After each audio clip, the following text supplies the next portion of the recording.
குடும்ப அட்டைதாரர்களுக்கு ஆண்டுக்கு 3 கேஸ் சிலிண்டர்கள் வழங்கப்படும். மகளிர் சுய தொழில் தொடங்குவதற்கு வட்டில்லா கடன் வழங்கப்படும்.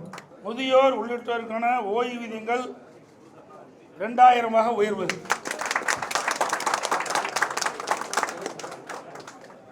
சமூக ஓய்வு திட்டத்தின் கீழ் முதியோர்களுக்கு முதியோர் உதவித்தொகை வழங்கப்படும். மேலும் முதியோர் விதவை பெண்கள், முதிர்கன்னிகள், கணவனால் கைவிடப்பட்ட பெண்கள், மாற்றுத்திறனாளிகள் மற்றும் 3ஆம் பாலினத்தவர்களுக்கு வழங்கப்பட்டு வரும் சமூக பாதுகாப்பு ஓய்வூதியம் ரூபாய் 1200 இருந்து 2000 உயர்த்தி வழங்கப்படும். அறிவிப்பு 2. வங்கியில் பெற்ற கல்வி கடன் தள்ளுபடி. மாணவர்கள், இளைஞர்கள், பெற்றோர்கள் நலன் காக்கும் பொருட்டு வங்கிகள் பெற்ற கல்வி கடன் தள்ளுபடி செய்யும் வகையில் அத்தொகையை அரசே ஏற்கும். அறிவிப்பு 3. வாழ்வாதார உதவியாக கேஸ் சிலிண்டர் மானியம். வாழ்வாதார உதவியாக குடும்ப அட்டைதாரர்களுக்கு ஆண்டுக்கு 3 கேஸ் சிலிண்டர்கள் வழங்கப்படும்.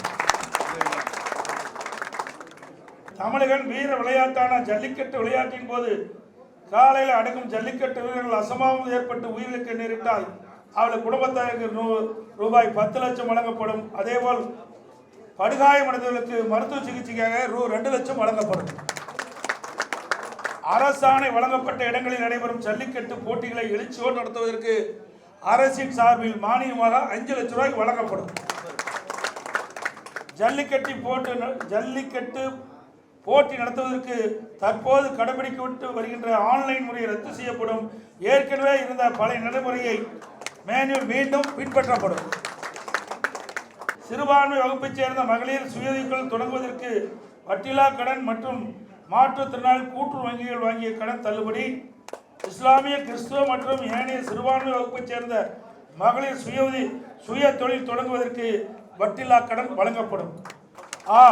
மாற்றுத்திறனாளிகள் கூட்டுறவு வங்கியில் வாங்கிய கடன் தள்ளுபடி செய்யப்படும்.